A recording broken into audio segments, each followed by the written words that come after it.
Paranormal Karen, she's so spooky. Paranormal Karen, funny too. Paranormal Karen, she's so spooky. Oh, and did I mention she's funny too? Yeah, cha-cha-cha. Hey everybody, welcome to Paranormal Karen. I think I'm around Thanksgiving time. Happy Thanksgiving or happy week after Thanksgiving. Super excited about my guests today.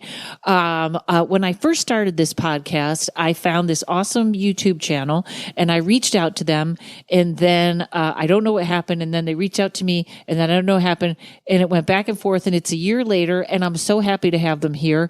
And as with my research on synchronicity, this is how my day went. I read for a woman that is married to her husband is a Native American. I got an email from somebody who is worried that their house is haunted because it's on a Native American gravesite. And now I'm speaking to Native Paranormal Seekers. Tonya, how are you? I'm doing really great. Thank you. Oh, good. I'm with Tonya and sir, you are? Ken. Okay, easy. No, it's Tonya and Kent. Oh, Kent. Okay, got it. And we'll see. Okay, there we go. Let me write everything down. So you guys, I love your YouTube channel. You tell me about how you guys got into the paranormal and about your background.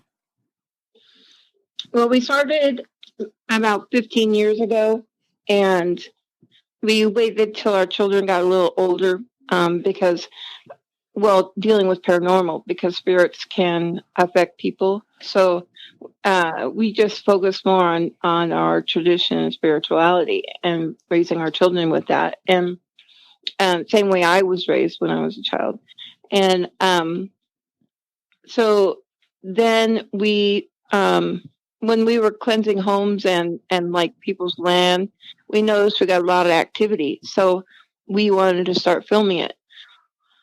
And it kind of exploded from there.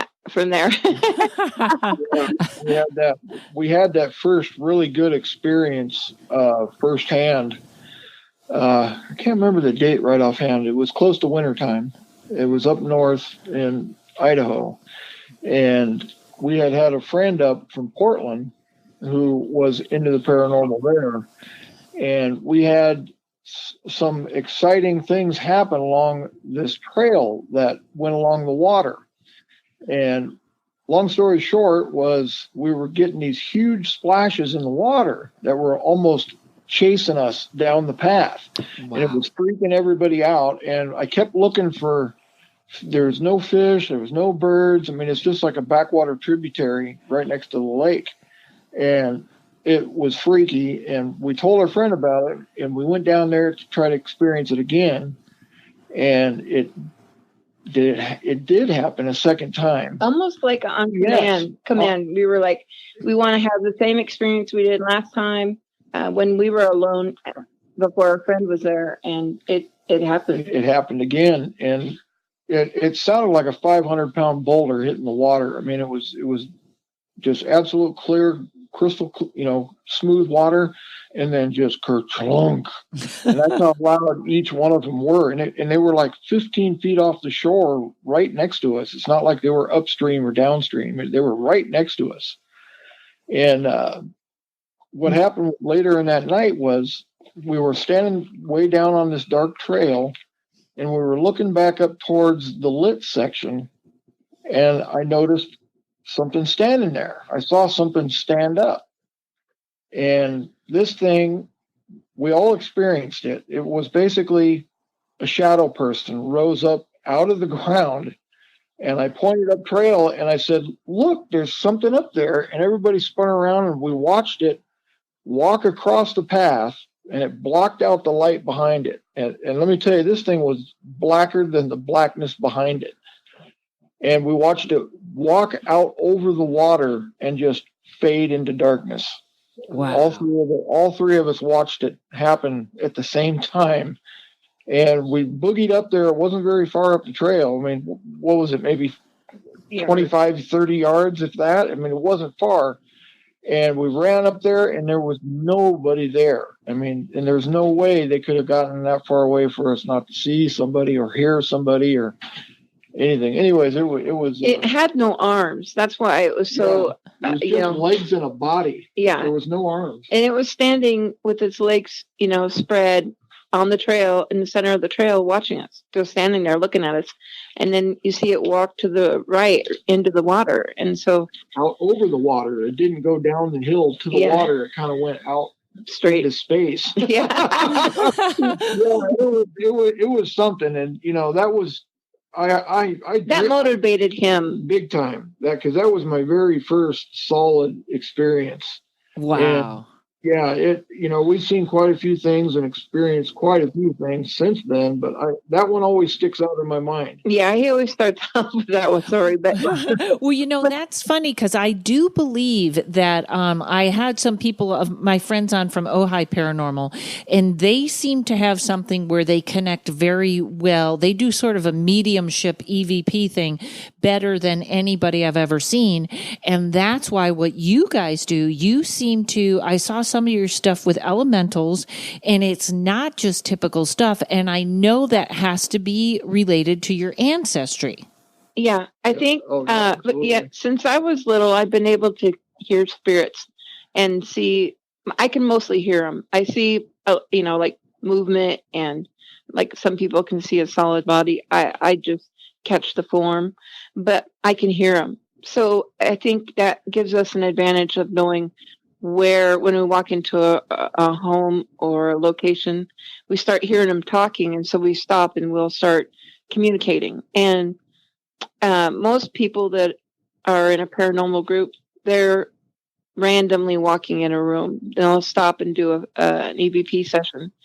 And so it's like shooting, in the dark. So I think that gives us an advantage because each one of us has a gift that we have, and we use that with communicating. And if we start feeling them or seeing them or hearing them, we'll stop and point in that direction. So we seem to catch them on video. Yeah, you guys are guided. Yes, exactly. Yeah. And to go backwards, because I jumped right into this, tell me about because first of all, I love Oregon. I love Oregon, and Oregon has a very harsh history in every way. And is that where I don't know how to ask? Was that where you guys, where you were from, or your ancestry is from, or let's go all the way back? That is Oregon kind of home to you guys? Well, it is for Kent. We're all Northwestern people, yeah. My tribe's in Elko, Nevada. And Kent's Blackfoot native. And did you say Elko, Nevada? Yeah. Oh my God. I was in the worst show in Elko, Nevada for 3 months. Really? I literally talk about it in my act because all that was there was, they need you back there, Tonya. All that was there was the Red Lion Inn. It was horrible. We were snowed in. Yep. I heard that city once got taken over by crickets, and the joke was not in a swarm, in a match of wits. It was a very tough town. God bless you. Right? It's hard. It's a very harsh town. It's more for it's like a truck stop. Yes. It's not for children. It's actually my reservation, and they set up these shops for truck drivers passing through, and then added a casino. So it's a hard place to live. So it makes you tough. Yeah, and now you got a Walmart, so everything is. Oh, yes, everything is now. And a McDonald's. Yes. There's a McDonald's there too. Yeah, yeah. It's a great place though for our tradition and spirituality, but not for other people who are not native. Right. Tell me some of that, some of your tradition, or how you were brought up to. You were brought up to already know to talk to the spirits and about elementals, which is a topic I really want to hit. Yeah. With Native Americans, we actually invite spirits, our ancestors, and we invite them for our ceremonies. And prayers, and I mean, it's part of our history and our life every day. So it wasn't surprising to sit there and communicate with the spirit when I was little, you know? Right. Yeah. And so I was taught to believe in elementals and the stories of Bigfoot and, you know, things that were of nature more than the human side. I mean, we have our ancestors and everything, but yeah, it's more out of respect and our, you know, rich in our tradition and is it everyday life. Is it and I know probably the best way to approach these things is with respect. Yeah, but you have to. Were you Stuff taught like that? Yeah, were you taught to fear them, or some of them help, or what was sort of the vibe? Well, To keep the fear. Yeah, I think they revered them and gave them a lot of respect, but left them alone. They wouldn't interfere. It was only set up for our medicine men and women to communicate. If we ever came across them, the people would stay away and almost feared them because of the power they had, you know, even though we've never seen anything to show a healthy fear. Yeah. A fear of respect. Yes, that's it. I could not agree with you more. And it's interesting too. And I'm open to everybody's perspective. Whatever works for them is great. But I always do get very nervous because I had not trouble with the elemental, but with a fairy. People know I have a lot of fairy topics on this show, but Really? a lot of people kind of mess with that thinking it's going to be fine, and it's not.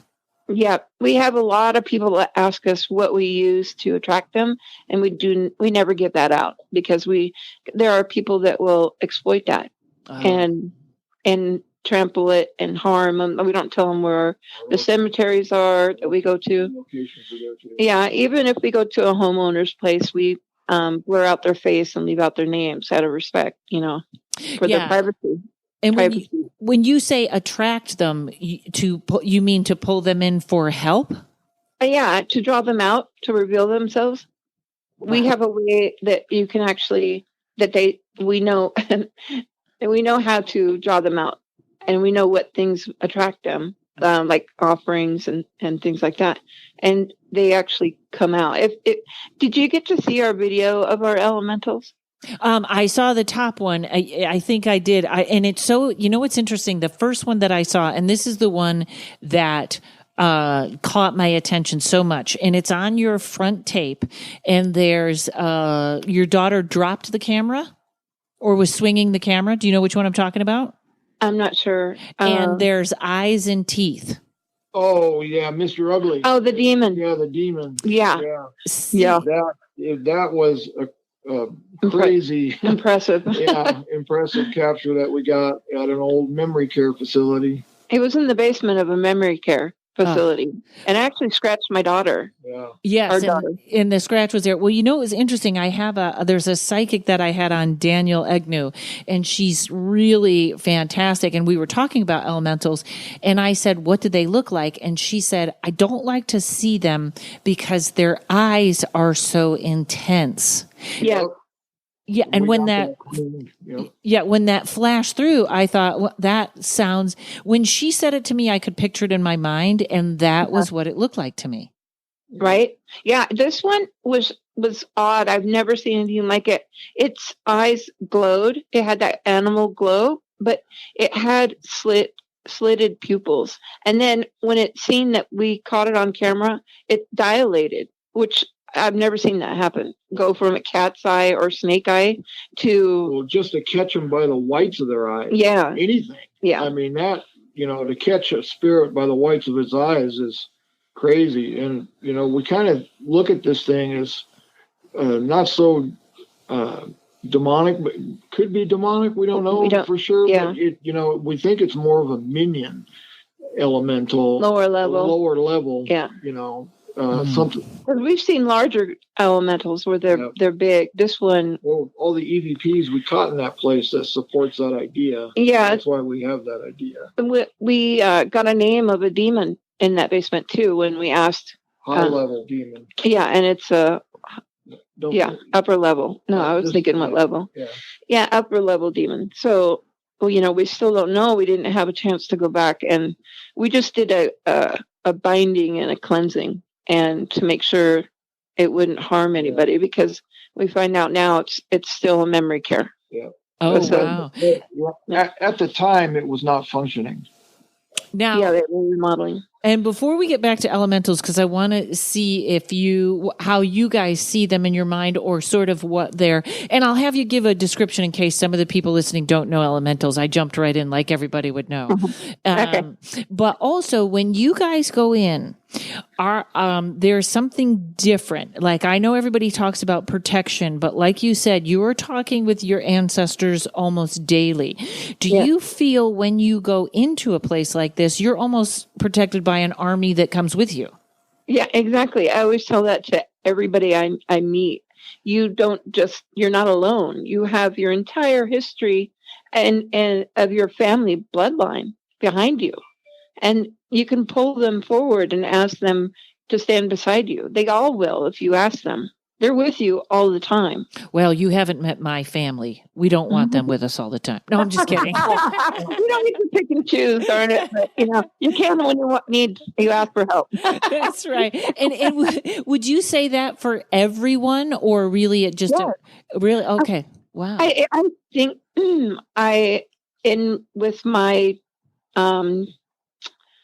upbringing, I've been taught that our ancestors, all of them, are with us. So I don't know if it is just Native, or I believe it's with every single person. It's just everybody forgot. They forgot how to connect with the earth. They forgot how to communicate. With the stars. That's true. And I do think, and also I think, my background is very scattered. Many, I don't know, German, French, all these, and I'm sure they're there, but I do think there's something really, even when I was reading in your bio, you guys, it says right there, and it makes perfect sense to me. You guys have the natural ability to connect with the earth and the energies because of your heritage and what you've been taught. And have you ever been really afraid in a place, or had your ancestors go, it's time to go? No. And people say, aren't you ever afraid? And we really aren't. I think that might be, part of negative. Yeah. We aren't. Something really traumatic has got to happen. Something loud, something that really surprise you, Well, we've had that. We've had screaming. We've had footsteps run up on us, and that's true. We've had demonic attack. They weren't totally startling events, but we haven't ever ran from anything. We've never showed fear with anything, and we captured an 8 foot tall figure in the cemetery, and we keep going back. Yeah, we keep going back. I think the one thing that startled me the most was when we were in an old train yard in Sumter, Oregon.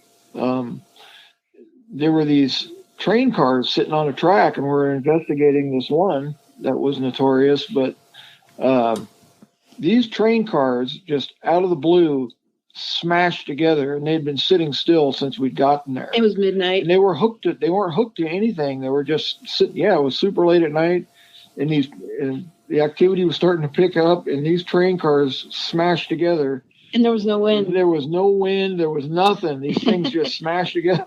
Wow. Yeah, and I got scared. That was startled. That startled me pretty good because it was powerful. You know what I mean? Yeah, if you ever hear those trains slam together to connect, that's what it is. Old train cars, yeah. Wow. Well, I know because I talk a lot with my friend that's a demonologist, and I was just talking to him about saying because in my meditation I kind of get messages, and I was sort of told secrets and jealousy and all those emotions, the more guilt, the more you get rid of them, the clearer you become, and the less likely you are to attract or have anything attach, because it's that fear. So probably probably them startling you. They want to startle you to see if they can drum up some fear.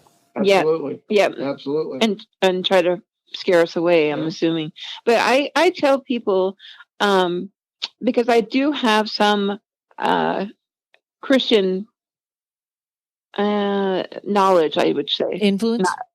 Yes. Influence. And so I know that in the Bible, God did not give fallen angels more power just because they fell. They were created to protect man. So why give evil fear? And I think the church, wanted to instill fear in people so that they'd follow. And I agree. Yeah. Yeah. And it's a shame because I think people give evil power with their negativity, and that's even sadness, depression, anger, anything negative gives them power, and that's where they have the strength to move things, knock on the walls, and they try to suppress you, and it's a shame, and that's why we don't fear evil. We never give them anything negative. Wow, that's great. And a perfect note.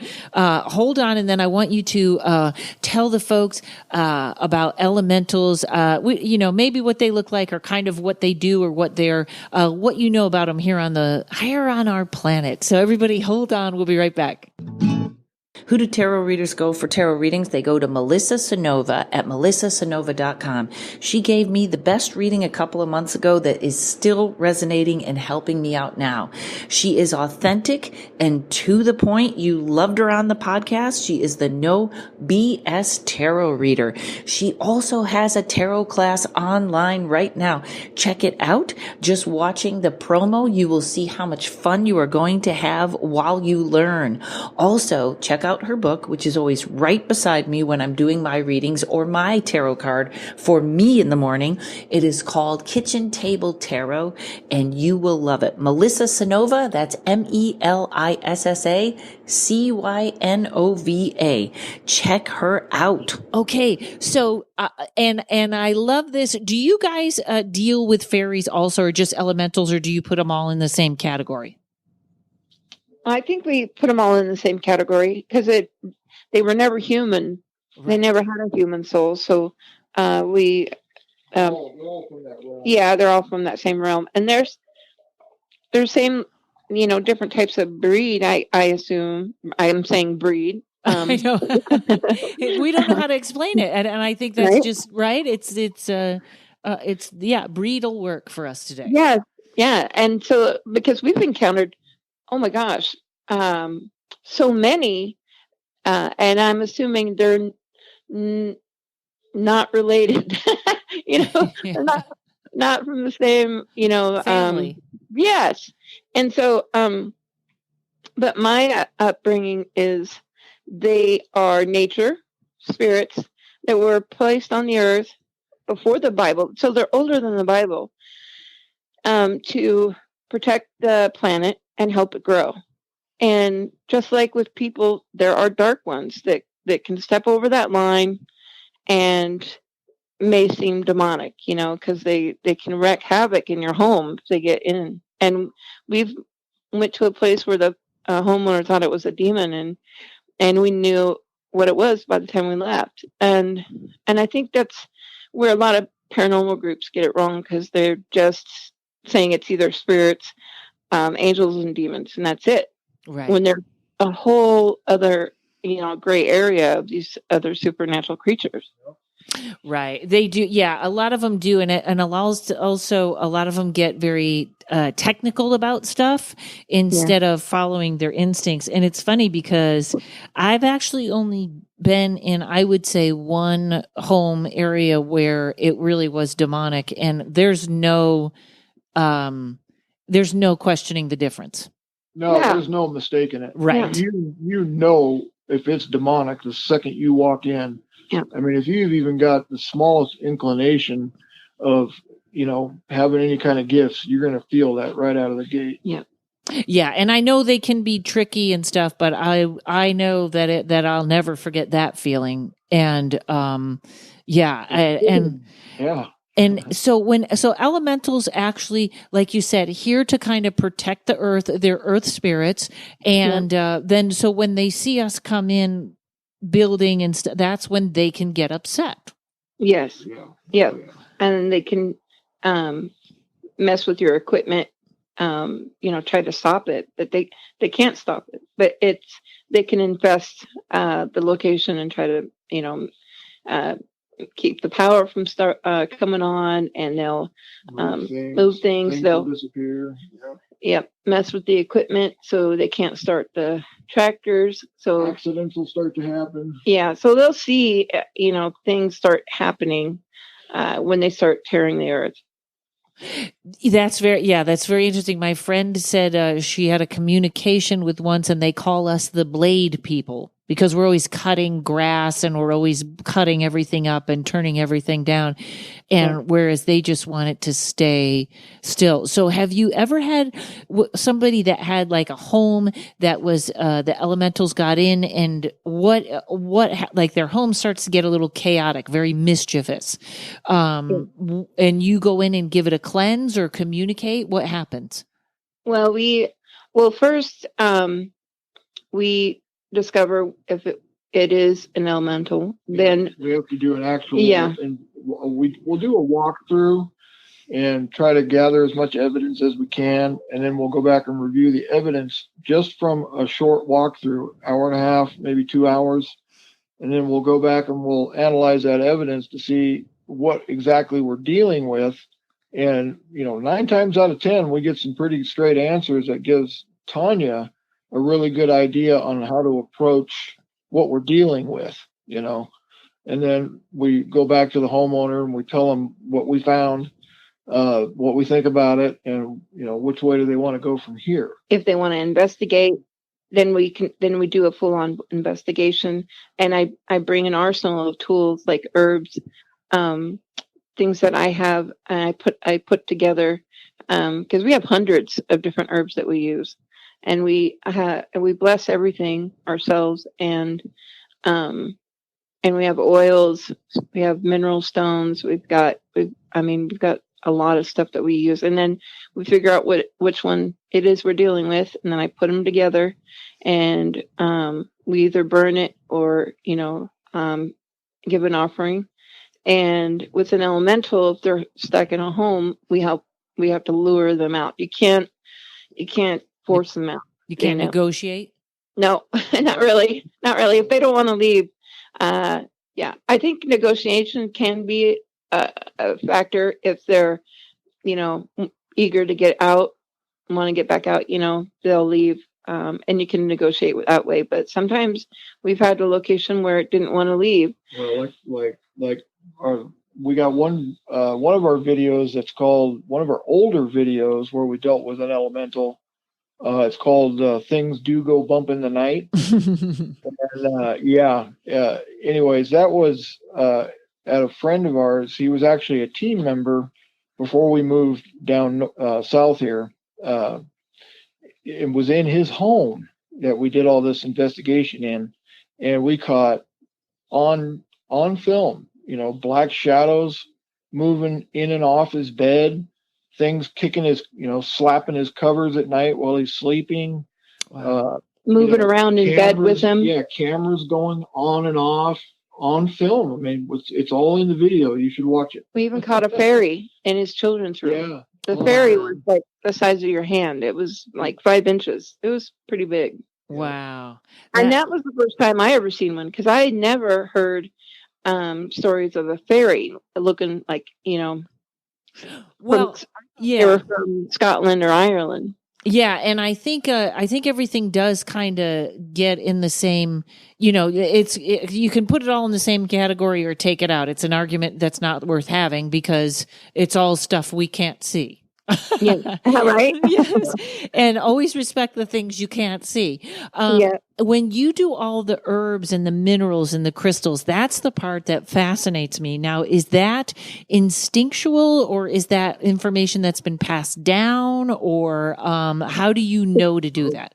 It's both the instinct and the, passed down. The instinct part is what you feel, what draws you to it, the energy. Because everything is about energy. Well, that's why we do the first walkthrough, so Tonya can get a good read on it, and she gets her instincts tuned into the location, and that's why we always do that first walkthrough. Right. And that way, and then I also know what to bring to protect our tribe. I mean, our group. It won't be our tribe. Yeah, I have an idea what to bring to protect our group. Also, I'm the one that is the medic, I guess. Spiritual medic. Yeah. Yes. And that was your daughter that got scratched, correct? Yes. Well, but I feel like you're doing this a lot. Like you guys are out a lot. So that can't be the only, I'm sure you guys have been pushed or scratched or a lot of things happen. Oh yeah. Yeah. She's been scratched more than once. Yeah. She's always the one that gets scratched. She's a sensitive. She's very sensitive. She can see images, and she was, hear 'em too. Yeah, she can also hear them. Well, I think everybody in our group can hear it, in our family can hear it. And there's 6 of you?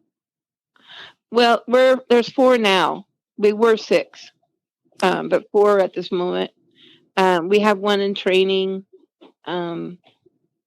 Yeah, so we want to keep it small, because too many people with a gift, it can get confusing. Buddies all up. Yeah, everybody. Yeah, too many psychics in the group, or too many.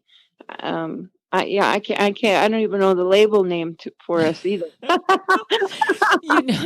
That's very funny, because I did have I used to have a friend, and she was a medium, and she always used to say, I think because I read tarot cards, and I'm a little bit sensitive when I tune in, but I did so many years on the road of comedy. I think I put up a really good shield. I shielded a lot of that out. Yep. But she used to say, weird things happen when I'm around you. And we went through a wormhole and ended up in Mexico. And I know everyone's laughing, and they know that I'm a little off, but someday I'm going to tell that story. But we had a gas receipt from where we started, and we had a phone call that we made when we got to Mexico. We never crossed the border. There were no border agents, and there was no way that we could have made it in that amount of time. So I think you're right you're the only other person I've heard say that, like maybe too many psychics ruined the soup or something. Yes. Oh my gosh. So it is so true. We had met other teams where there was they had 15 psychics, and we have a trouble being around locations that are non-paranormal, like stores. And a room of psychics. Even my children, when they were in high school, and they had to have a test, and they had too many kids that were around them. They struggled with that, so we had to train our children since they were really small. Yeah, I think we spent their whole lifetime to train them, to protect them, and learn how to tune it in and tune it out. Yes. Well, that's funny, because me and my friend Jessa, we always say that when it comes to telepathy, Facebook and Twitter are the trial run to see if we can stand to hear what everyone has to say. And it's not going well. But yes, you know what? I have to say, as a tarot reader, I'm getting that younger generation who was not taught how to protect themselves. Yeah. And they're so thirsty for this information, and they need it. They so need it, because if they're not taught right, they can fall off the path and into the dark, and drugs and drinking and anything negative. Yeah. And it's all about energy. The world, it has to be a perfect balance, or it slips into chaos. And it's the same thing with every single thing. If you have even too much good, is not healthy. Yeah, that's a great way to put it. And we are the ones that judge good and bad when it just is. Yep. I mean, even negative in increments is healthy. I think Tommy, my friend that was a demonologist, he told me once that demons were actually thought to be teachers at one point, because they were like, if you were on the wrong path, that was your teacher that came in and was sort of like, hey, look around. Yep. Yeah. I just, in fact, I think this is going to be on my next podcast, but I found an article where they didn't know if spiders were flying, and now they find out that spiders actually can ride EMF waves. Wow. Yes, absolutely. Isn't that fascinating? Yeah, it really is. Yeah. Well, you get the positive and negative charges, and they go repel and go upwards. Yeah, that's fascinating. See, it's all Earth field, yeah. Can't see you already. I know we have so much to learn from the animals. Yeah. That's how we would get our signals from heaven. And see, we believe our Creator created the earth, and it was our first church. And everything on the earth He left for us to heal and communicate. So if you watch the animals, even the weather, you get signs every day. Like when you're thinking of a word and you hear it in that second on the radio. Yeah. It's all communication to our Creator. That's fascinating. I'm doing all this research right now on synchronicities, and that fits right into that topic. Have you guys ever been in the Portland tunnels? You must have. Oh, we've been by there quite. We've talked about going in there. It's. We met the guy. We met Michael, the guy who runs the thing. We were going to set up a time, but we just got so caught up. But it is on our list. It is on our list. We actually met him. We were on Portland Today. Channel 8 News, and he was the next guy, the guy next to us. Yeah, we were all there doing our interviews at the same time on Channel 8. Yeah. That was last Halloween. Yeah, we got to meet him, and he was pretty interesting. He's a great guy. He's a great guy. He was a fantastic guest. And I had, because the comedy, that was one of my favorite of my first podcast, because the comedy club Harvey's, I was playing there, and we went down in the tunnel, and Harvey's has a part of the tunnel that is not been on the tours. And I think in a half an hour, I got like 20 EVPs because I think the tour one, but I wonder, you guys take all your protection, because that is it's a loud negativity. Yeah. Oh yeah. For what was done. Yeah. And we also noticed, like, from the history, with when somebody's having a paranormal problem, and when we go to that location, there are so many different layers of things that happened on that land. And it first began with Native Americans. And so whatever happened there, in the history, if it was negative, that's the first layer. And then after that, you got murders and accidents. Yeah. I mean, it's crazy. It's all over the world, really. But in the United States, it began with Native Americans and what was done to them. And then you get all the other deaths that happen on top of that. And what makes our group so unique is that we're able to tap in to all of the spirits that are there, all the way to the Native American, and where most paranormal groups, they tap into the recent dead. Right. That's fascinating. And I'm sure that when you get to that layer with the Native Americans, I mean, I actually think they might recognize you. Oh, for sure. For sure. And they were not trustworthy of anyone who wasn't Native. So a lot of them won't communicate with anybody. They're not Native. Wow. I once got called down to a movie set that was in, I don't know if it was San Diego or down that way. And in the movie it was a zombie movie or something. And I don't think the girl was Native American, but she looked very Native American. And as these, actors were attacking her, they had EVPs that were, we thought they were Native Americans, and they were yelling, "Stop it, stop it." Like they thought it almost was like, I think we looked at where the land was too, and it was former Native American land, and it almost they must have triggered something. Oh, yeah. Oh, for sure. Yeah, For sure. triggered something. Yeah. Yep. Yeah. And you also got to remember, natives also integrated white children. So they could have been white children raised native. There's so much that you have to know about Native American. They have even spirits to protect their dead. And they weren't asking for human spirits. They were asking for creatures to protect their burial. So there's so much that people are not knowledgeable of in the supernatural, and that's a shame.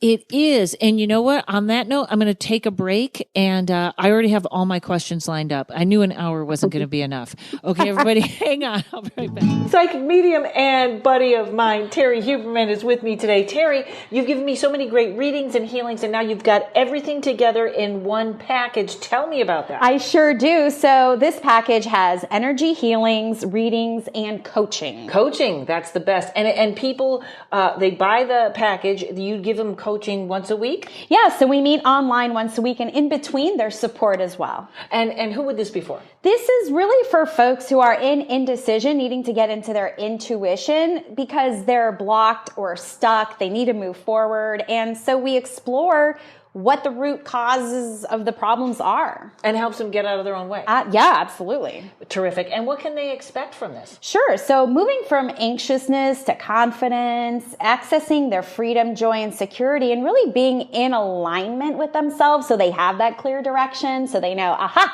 this is what I need to do next to reach my goals. So now there's something that's free so people can talk to you and see if this is for them. Yeah, absolutely. On my website, terryhuberman.com, there is a page where you can click, and it's the intuitive coaching package.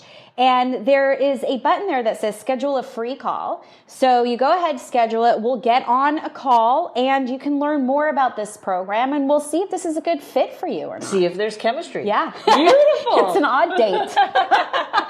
TerryHuberman.com, TerrieHuberman. I highly recommend it, folks. Okay, so we're back. So, so many questions. First of all, Thunderbird Mothman. Okay. Do you guys, you must know the Mothman of West Virginia, but that's actually a legend that you all knew about. Yes, even the Thunderbird. I think I even saw two of them. The Thunderbird. This one I saw. I was picking my kids up from school, and we were stuck in line, and I could see a shadow go over my car. And I thought it was a small plane, so I went to look up, and I could see it was an eagle. And I got out, and it was the size of a small plane. This thing was so huge, and it was like a golden buckskin color, and there was two of them. Wow. And this was way up north in North Idaho. Way north, yes. Yeah. Now, is that are Thunderbirds? Because as far as I can tell, Mothman's not really a troublemaker. No, yeah. Mothman's more of a. I think it's either a watcher or it's there when things are going to happen. Tragedy. Right. What's a watcher? Watchers, where they are, I don't know, just keeping an eye on things. That's the same thing we think the 8-foot tall figure that we caught watching us in the cemetery was doing. Oh, the Shadow Man. No, this was a full bright blue or bright white figure. 8-foot tall, full-blown, full-bodied apparition. Wow. Solid. In a cemetery. Yeah, that's on YouTube as well. Yeah, you got to see that video. We were training a new member, and it was just Kent and me and this other person, and we put a camera on a headstone to watch our equipment. And when Kent went to put it down, you could see it looked like a statue, but then all of a sudden you see it squats down like it's trying to hide behind our light, but our light's so much smaller than it. It ends up standing up and it walks 40 yards and then comes back again. Yeah, walks all the way across the cemetery and back. And we caught it all. We caught the whole thing on one camera. Wow. And its arms were so long, the hands went to its knees. Yeah. Wow. And we tried to debunk it too. That's in the video as well. We painstakingly tried to debunk it 3 times. And we actually caught it during a full moon. And we actually waited an entire month to the next full moon so we could set up everything exactly the way it was. So all the IR lights were pointing in the right directions, exactly the same, and tried to recreate it with me making the motion that it did in walking. And then Tonya would try it, and she would do the walk, across the cemetery. Tried it with a different, light, and it was, you can't walk in the dark, pitch dark, even with the moonlight. Yeah, the path it took went right through headstones. You couldn't walk through the dark and go the path that it went. And walk in a fluid motion. Yeah. It stood up, and fluidly walked away and then came back. And there's no way you can do that. We tried, and you were tripping over the hedges, the headstones, and it was so hard to do that. Just the side-by-side videos that we have in there, and I'm almost 6 feet tall, and when you put these, you see them side by side almost, you can see this thing is like 2 feet taller than I am, and you can't make out any detail on it. You can't tell if it's a male or female. You can't. It's just like this thin, almost vaporous looking mass that's perfectly outlined as a person, and you see the legs walk and everything. But in the recreation, when I do my walk, you can pick out the sleeves of my shirt. You can pick out my belt. You can pick out all these defining things. But on that apparition, there's none of that. It's just all the same color. Yeah, it looked like it was wearing a long, thin gown, like in the Matrix. That you couldn't see between its legs. It looked like it was wearing a long, thin gown, but it wasn't a female. It's flat-chested, and had really long arms and really long hands. You gotta see it's just crazy. We believe it's an upper celestial being. Yes. And not human. A watcher. Yeah, we checked. There was nobody that died that was 8 feet tall. You hope not. You would have heard about that. Yes. That's that whole idea of the watchers. That is very interesting, and I think there's a lot more of that now. We caught even these giant earth guardians. Well, we call them earth guardians, but we caught these giant eyes come out of the ground. There's 2 separate sets, and they were looking at what we were putting down because we were trying to attract an elemental. Because we caught one on video, you can hear it giggling, and it was messing with our camera. It was a little tiny, like like a gremlin. And it was distorting our camera, and it was messing with it. So it was having fun. So we went back the next day to try to attract that same creature. And instead, we caught these giant eyes. The eyes were bigger than Kent's head.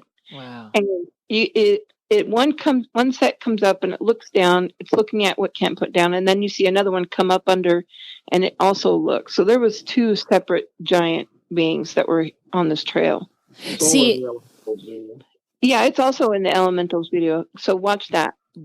Yes. And also I believe too, again, this all sort of taps into, you guys are tapped into, you kind of have this thing going on with the elementals. So there's almost like a friendly communication, but, I can't wait. I think in a couple weeks, folks, you got to listen to my podcast on synchronicity, because one thing about the Matrix is, once somebody becomes an improbability or an anomaly or pays attention to this, the watchers come out, because they are they want to know who's the virus in the program. Yep. And we said that. We also said that. We said we believe that this 8 foot tall figure was watching us because of the things that we've been capturing on video, and what we're tapping into, because our evidence is so crazy, with the amount that we're getting and revealing. Yeah. I think we're piquing the interest on the other side, and they're making sure we're doing it right and we're not exploiting and we're not going too far, I think. Right. And I think that's why rarely do people have one paranormal experience and then no more. And if they do and they are very afraid, they just sort of shut it all down. And it's almost like, don't worry, I'll get back in line. I'll get back in line. Yep, exactly.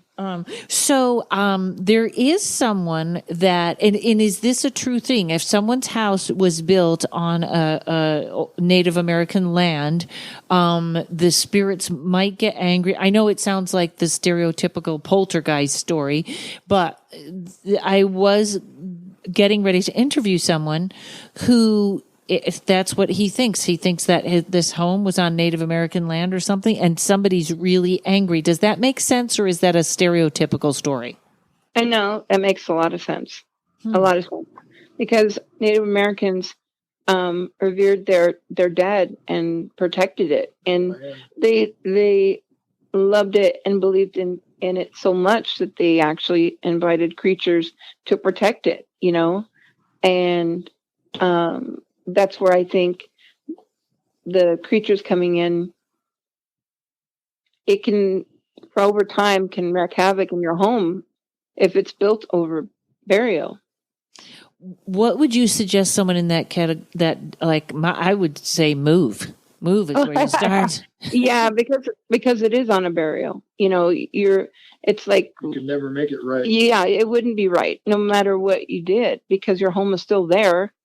So it's not going to be better just because you were like, I'm sorry, but I'm still living here. Yeah. Fascinating. Yeah. How about Bigfoot? Yeah, actually, our daughter experienced one last year. Oh my gosh! Is Kent leaving the interview? He's getting further and further away. He's just walked around the corner and trying to keep talking. But our daughter, our daughter actually had an experience with one coming home at 2 a.m, and she calls us, pulled over on the side of the road and said, "I just saw Bigfoot," which upset me because I always wanted to be the one to see one.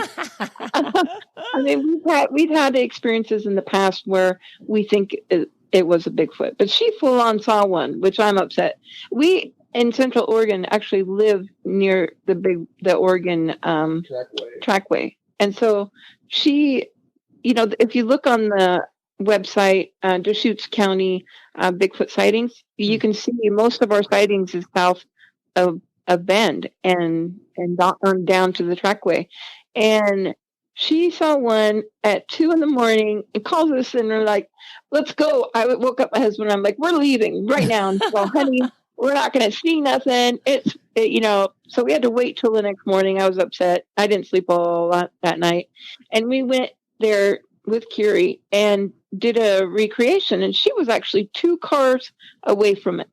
I mean, not very far. She was so close. And her lights hit it because she had it on bright. Its eyes glowed. And that's what made her see it, because it was blinking. And she said that it was underneath the underpass of the bridge, and it was on the side of the road, and so it had an incline on the side. And she said that she could see the top of the highway behind its head. And she said, "Mom, its head really is cone shaped." That's when I knew she really saw what she saw. Wow. Yeah. And that the eyes are always very important, because I think, my friend's got a really great video of a little girl at Queen Mary, and it was their eyes are always different than ours. They're not just a different shape. They seem to almost, like they're kind of still interdimensional too. Yeah. Like with spirits, their eyes are almost void of any life. You won't see any pupils over the white. And I think because the soul is gone, so you just see the shell, of a spirit. And I know when I see someone who doesn't have, in real life, who doesn't have that. And I'm kind of like, that's there's something else in there that's not human. Oh yeah. Yes, we've met several people like that, and we were shocked. We were like, I can't believe this person has no soul and walking around. And other people don't see it, and you're just like, okay. So a big for folks that just want to keep their house cleansed, sage, Palo Santo. I was always brought. My friend always tells me Palo Santo. Any suggestions for people who want to cleanse their home? Well, we're just now harvesting sage for next year. And sage is a huge thing for us. And what most people don't know is that everything is energy, mineral stones, everything has energy. I mean, you're leaving energy behind of you, in a room that if you had any emotion, whether it's positive or negative, you're leaving that. Yeah. And so sage is a big thing. I was going to say some people's energies smell a little worse than others when they leave it. But but people forget, don't realize that when you light sage, you're supposed to program it. And you tell that sage what to do. You're creating energy. And so you have to command that to protect or heal or whatever it is you need, what job you need to do. Same thing with crystals. You have to program the crystal. Every time you clean it, you have to tell it what it's supposed to do, and that's heal or protect. And you can bless your own items, but we use our creator's energy. We ask our creator to do it, but we can do it ourselves. We don't have to wait for a priest or a medicine man. And so, but you have to say, ask our creator or God to bless that item, but sage is a huge staple in our diet. And then tourmaline is another one. If you have a gift, like a psychic, or if you're sensitive, tourmaline is the best, the black one. It absorbs negative energy, but you also want the positive stones, which are amethyst and rose quartz. Anything that has positive energy, negative spirits will not like to be in that place. Right. So keep your home positive and upbeat, and in your life too. You have to live positively. Right. That makes your what is it? It makes your home unappetizing. Yeah. Yes. And same thing with people. Anybody that comes into our group, we say you have to have in control of your personal demons, because if you go to a location and you're a liar and you're an adulterer and you have problem with alcohol, these demonic spirits or entities or demons will tap into that and exploit that. And we lost somebody who was a member to evil, and it's sad. We didn't know that. Right. And he supposedly knew the Bible inside and out, so he was going to be our reference person, and he and we went to a location where there was a possible possession, and it was sad because he went downhill from that location. And you have to cleanse your body, mind, spirit, and soul. And this person wasn't, and he was trying to hide it from us, and it was sad that we lost him to evil. That's something that is very strange that people in the paranormal community know.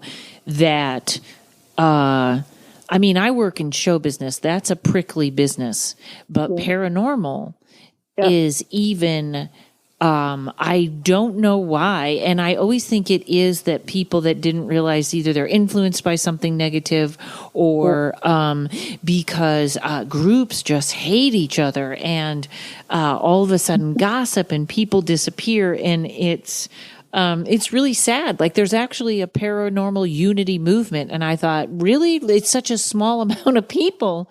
We need a unity movement? Right? What's the unity for? For paranormal or against paranormal? It's for everybody to get along. Oh, wow, that's bad. Yeah, we just steer clear of all that. Yeah. Yeah, exactly. It's a exclude any negativity out of your life. Yeah, do that and get rid of the vampires and the whatnot. So, do you guys have a store where people can buy the sage, or is that all just your Oh no, we actually have a website that's under construction right now, but we will have the sage that we're going to harvest this year. We're going to do lavender sticks, and we're going to have sage and lavender, sage and juniper.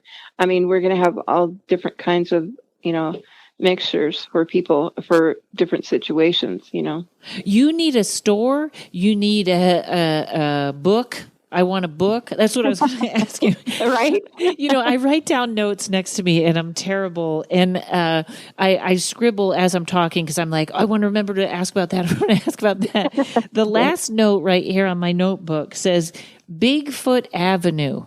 And I have no idea what that means. Why I wrote about Bigfoot Avenue, unless that's a place. I don't know what I was talking about at the same time when I did that. Please do let me know when you get your store up, and I will mention on the podcast because I'm sure a lot of people right now are thinking, how do I get this? With reference to herbs or things that we all could know, do you recommend a good book or any way that we could kind of get this information? Oh, yeah. See, you just know it, right? Yeah. I know from the different types of energy and which ones they have. A huge collection of books. Yeah, but not something that's dedicated just for knowing herbs. That's kind of hard. It's anything that's Native American done by a Native author, because we all have the same knowledge. We were all taught that. It was instilled in us from the time of birth with all natives. So any author that created a book about herbs and what their uses are for, oh my gosh. And if you can find one that has the energy, I should do one. You should do one. That's just what I was thinking. Yes. Oh my God. Yeah. I will think about that. Yeah, that's the thing about my podcast. I give everyone homework. The next time I talk to you, Tonya, I'm going to need a book. You know what? I kind of think that these things are not all in one place by design. Yeah, I think that's a sign from heaven. It'll be placed in front of you, and you just got to keep your eyes open. And if you're serious about it, you'll go through 1,200 books and see that this is not A plus B equals C. Exactly. Yeah. I do. My favorite book, though, that is done by a Native American is The Medicine Wheel by Sun Bear. I lived in North Idaho for 2 years before I knew that this man lived in the next town over. Oh my gosh, this guy's amazing. He took certain animals and their mannerisms and made them like 12 months, and it shows you what month you were born, and it has like your mineral stone, your plant herb that will help you because you'll have like stomach problems or you'll have headaches or something. So use this plant. This is for you, for you. Oh my gosh, it's an amazing book. Okay. And so I study the medicine wheel.